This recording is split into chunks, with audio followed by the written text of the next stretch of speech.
Umaga ng March 10, 2024, nakatanggap ang Honolulu Police ng isang tawag mula sa isang informant. Akala ng mga pulis ay isa lamang itong simpleng kaso ng alitan sa pagitan ng mag-asawa. Ngunit ang hindi nila alam ay nung araw na iyon ay masasaksihan nila ang isa sa pinakamadugong pagpatay sa historya ng Honolulu. Tumulak ang mga pulis sa Manoa sa nasabing bahay. Kumatok sila ng pinto ngunit walang sumasagot. Sinubukan nilang sumilip sa bintana ngunit parang wala namang tao sa bahay. Dahil wala ngang sumasagot, walang nagawa ang mga pulis kundi umalis na lamang sa nasabing lokasyon. Ngunit maya-maya pa muling tumawag ang babae sa 911. Makalipas ang 40 minuto, muling bumalik ang mga pulis sa nasabing bahay upang muling tingnan kung ano ang nangyayari doon.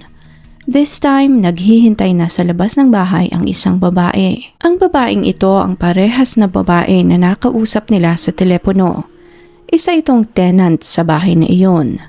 Dito na sumalubong sa mga pulis ang katawan ng 5 tao na wala ng buhay sa loob ng bahay. Kabilang sa 5 katawan na nadatna ng mga pulis ay kay Paris Oda, ang asawa nitong si Naoko at ang 3 nilang anak. Naging napakalaking tanong kung sino ang maaaring gumawa ng karumaldumal na krimeng iyon sa pamilya Oda.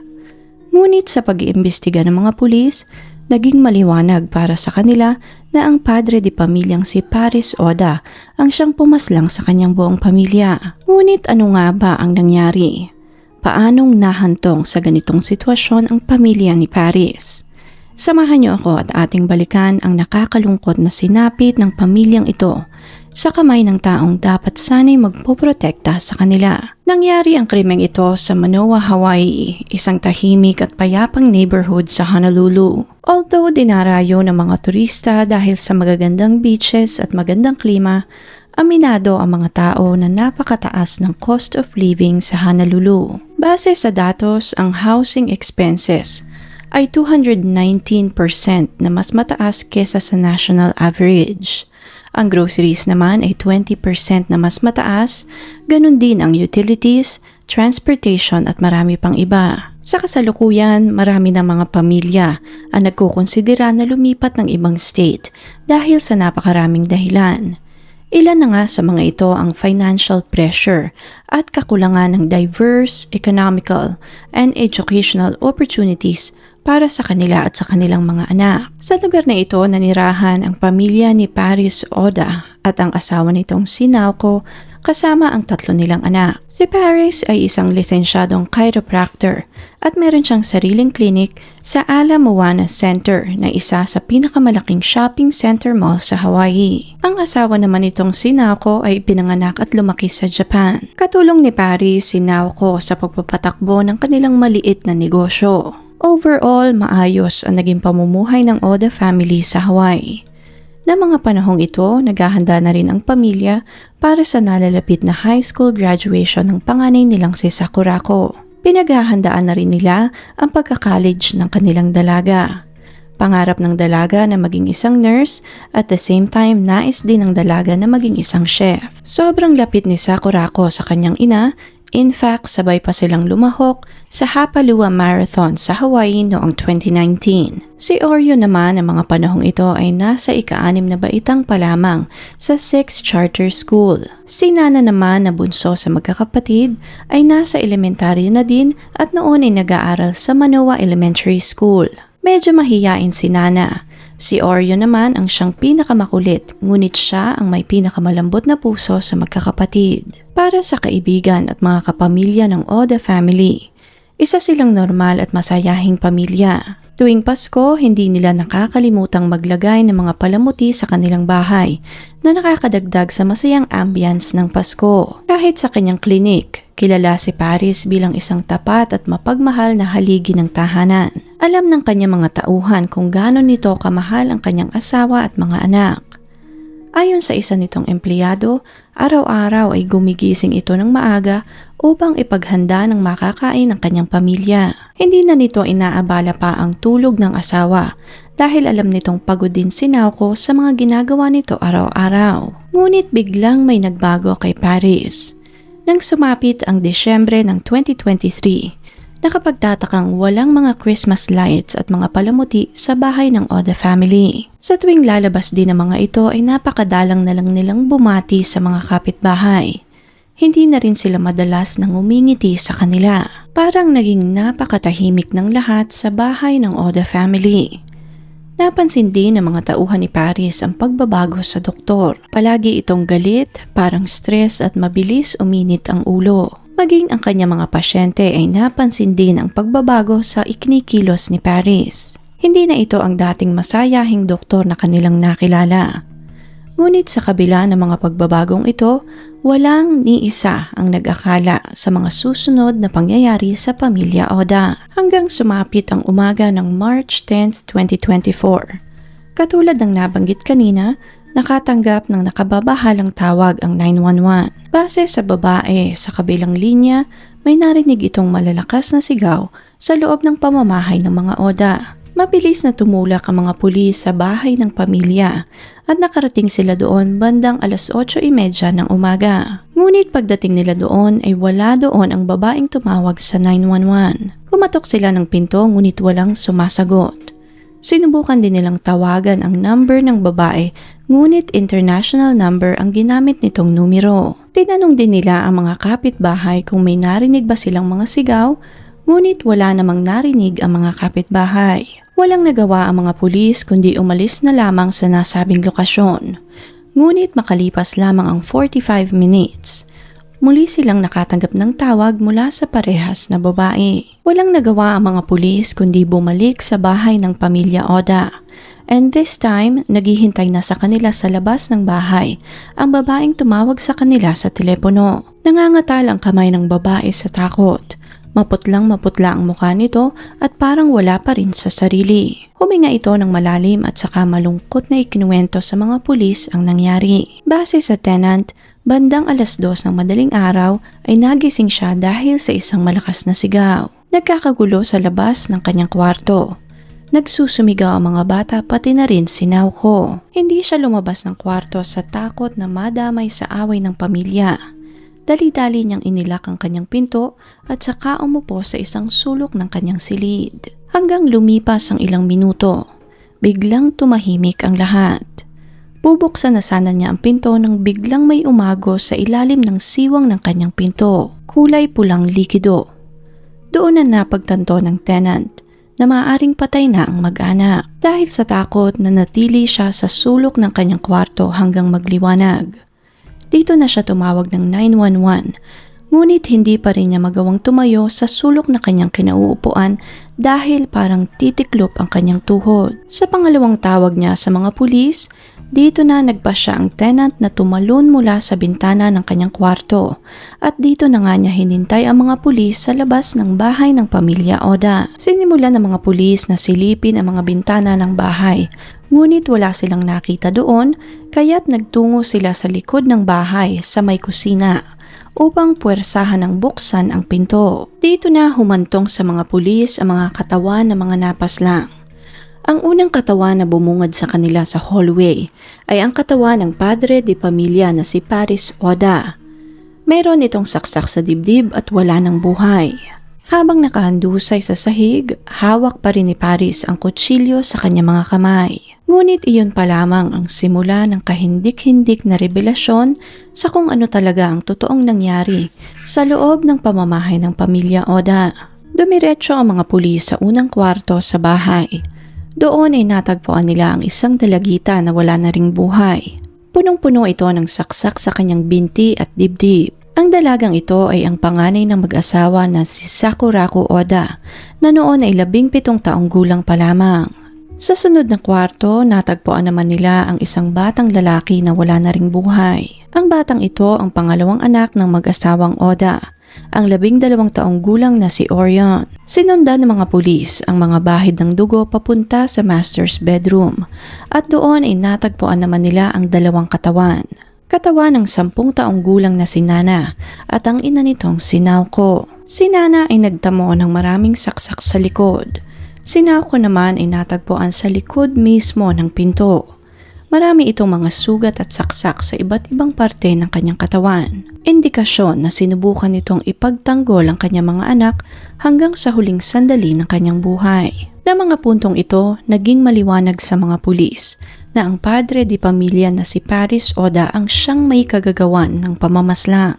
Nang araw na iyon, may kung anong sumapi kay Paris na siyang nagtulak dito na paslangin ang kanyang buong pamilya. Nang masiguradong patay na ang lahat ng miyembro ng kanyang pamilya, siya naman ang nagkitil ng kanyang buhay.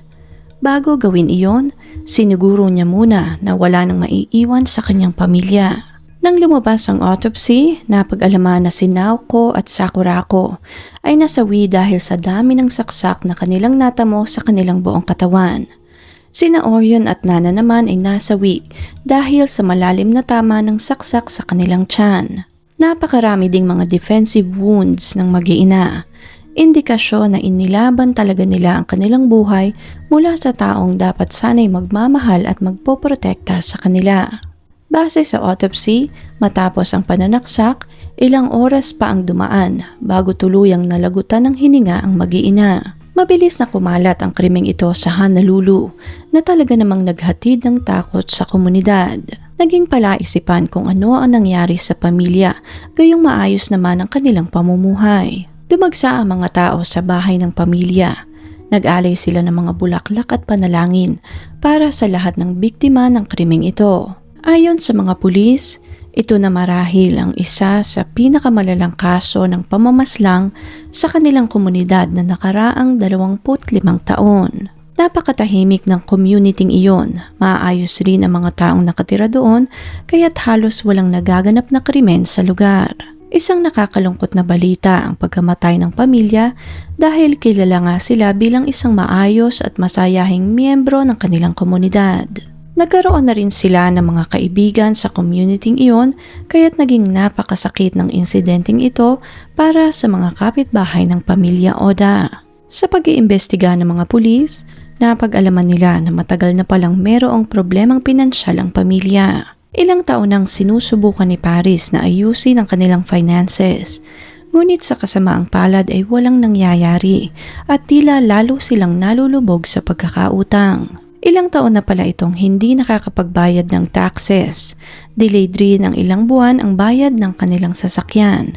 At halos bankrupt na rin ang kanilang klinik. Nagsimulang magkaroon ng financial problems ang pamilya noong 2021 nang kasuhan siya ng may-ari ng kanyang klinik dahil sa hindi pagbabayad ng renta. Nagkaroon si Paris ng pagkakautang na $90,000 o mahigit 5 milyong piso. 2017 pa pala itong huling nagbayad ng renta at hindi na rin niya naipagpatuloy ang pagbabayad dahil na rin sa pandemya. December 2021, naisarado ang kasong ito nang magbayad si Paris ng cash settlement na $53,000. Para naman mabayaran ang kanyang 4 na tauhan, nag-apply si Paris ng Paycheck Protection Loan noong 2021 na nagkakahalaga ng kulang-kulang $27,000. Kinailangan din nilang unti-unting bayaran ang kanilang tax dahil hinahabol na rin sila ng gobyerno. Ngunit dahil wala na rin siyang masyadong mga pasyente, nagpatuloy ang mga expenses at hindi na nga nagawa pa ni Paris na makabangon. Nang sumapit ang December 2023, talagang said na si Paris at halos hanggang ulo na ang kanilang pagkakalubog. Dahil dito walang nagawa si Paris kundi ibenta ang kanyang 2013 Ford pickup ng $27,000. Pati ang kanilang treadmill ay ibinenta na rin niya ng $800. Ang bahay na kanilang tinitirhan ay nabili na ng mag-asawa sa halagang $1.7 million. Dahil sa sobrang kagipitan, nagdesisyon si Paris na paupahan na lamang ang ibabang bahagi ng kanilang bahay nang sa ganon ay makatulong ang upa sa kanilang mga gastusin. Nang mangyari ang insidente, nasa bakasyon ang tenant niya sa first floor sa Japan. January 2024, kinontak ni Paris ang kanyang realtor upang ibenta naman ang kanilang bahay. Dahil walang-wala na nga ang pamilya, wala na ring nagawa si Paris kundi maghanap ng ibang pagkakakitaan. Kaya't nag-apply ito bilang isang Uber driver habang walang pasyente sa kanyang klinik. Hindi naman lingid sa kaalaman ni Naoko ang pinagdadaanan ng kanyang asawa. Pinilit niyang magtipid, i-cut down ang kanilang mga gastusin sa bahay, ngunit sa kasamaang palad, nagpatuloy pa rin ang nagpatuloy ang pagpatong-patong ng kanilang pagkakautang. Kabilang narito ang renta sa klinik ni Paris, pasweldo sa mga empleyado at iba pang nahiram na pera nila sa mga tao. Umabot na rin sa punto na hindi na rin nila nababayaran ang tuition ng kanilang mga anak. February 2024, dito na nagsimula ang plano ni Paris na tapusin na ang paghihirap ng kanilang buong pamilya. Dito na kinausap ni Paris ang asawang si Naoko. Sinabi nito kay Naoko na gusto na nitong magpakamatay. Para kay Paris ay wala ng pag-asa ang kanilang buhay. Hinikayat din nito si Naoko at sinabing kailangan din nilang isama ang kanilang mga anak dahil wala namang ibang pwedeng mag-alaga sa mga ito kung sakaling mawawala silang mag-asawa. Nagmakaawa si Naoko kay Paris na huwag itutuloy ang kanyang pinaplano. Sinubukan itong kumbinsihin ng asawa na lumipat na lamang silang lahat sa Japan. Naroroon ang mga magulang ni Naoko at alam niyang hindi mag-aatubili ang mga ito na tulungan sila na muling makabangon. Ngunit hindi ito kayang tanggapin ni Paris. Hindi niya kayang maging talunan sa harap ng kanyang pamilya, lalong-lalo na sa harap ng kanyang mga anak. Nang mga puntong iyon, para kay Paris ay mas mabuti pang tapusin na lamang nila ang lahat. Simula ng pag-uusap nilang iyon, naging napakatahimik na ni Paris. Parang palaging malalim ang iniisip. Hindi na ito ang dating Paris na nakilala nila. Palaging galit at parang palaging wala sa sarili. Pinalot ng stress, ng pagkakautang, ng kahihiyan at ng takot ang buong pagkatao ni Paris. Hanggang sumapit ang March ng 2024. Lalong naging mas malala ang lahat. Marso ng mga panahong iyon na ang ibig sabihin ay kailangan na naman nilang asikasuhin ang kanilang mga buwis. Wala nang iba pang mapagkukuhanan si Paris. Halos lahat ng pwede niyang ibenta ay naibenta na niya. Muli niyang kinontak ang kanilang realtor upang madaliin ang pagbebenta ng kanilang bahay, ngunit sa kasamaang palad ay hindi na nakahintay pa si Paris. Dahil sa sobrang stress, hindi na rin nailihim ni Paris ang kanyang mga dinadala sa kanyang mga magulang. Dito na binanggit ni Paris na mas gugustuhin niya pang mamatay kaysa makulong dahil sa pagkakautang. Sa harap ng iba pang mga kamag-anak, sinambit ni Paris na kung sakaling magpapakamatay siya ay hindi siya magdadalawang isip na isama ang kanyang buong pamilya at pag namatay na sila ay susunugin niya ang kanilang bahay hanggang maging abo silang lahat. Matapos ang komentong ito ni Paris, kinontak niya ang isang kaibigan upang bumili naman ng baril. Ngunit hindi siya tinulungan ng kaibigan. Ngunit kahit na ganoon, hindi pa rin nagpapigil si Paris sa kanyang plano. At dito na nga naganap ang nakakalungkot na trahedya sa pamilya Oda. Madaling araw ng Marso 10, pinaslang ni Paris ang kanyang buong pamilya at wala siyang itinira kahit na isa. Nang mapaslang ang kanyang mag-iina, si Paris naman ang nagpatiwakal. Hindi naman matanggap ng ina ni Naoko ang nangyari sa kanyang anak at mga apo. Hindi sila mayaman, ngunit handa silang tumulong sa pamilya sa mga pagkakataong gipit na gipit sila sa buhay. Hindi nila akalain na hahantong sa ganoon ang lahat. Gayong lahat naman ng problema ay kayang masolusyonan. Katulad ng nabanggit kanina, hindi lingid sa kaalaman ng pamilya ni Paris at Naoko ang kanilang sitwasyon. Ngunit sa kasamaang palad, marahil dahil na rin sa hirap ng buhay, ay walang sino man sa pamilya ang nakatulong ng sapat upang maresolba lahat ng problema ni Paris in an instant. Dumagsa sa bahay ng pamilya Oda ang mga tao. Nag-alay sila ng dasal, ng mga laruan, ng mga bulaklak para sa mga namayapa. Hindi nila maintindihan kung bakit nahantong sa ganoong sitwasyon ang pamilya. Gayong halos lahat naman sila sa komunidad na iyon ay nagsusumikap upang makasurvive. Mahirap ang buhay, ngunit katulad ng nabanggit kanina, walang problema na hindi kayang masolusyonan.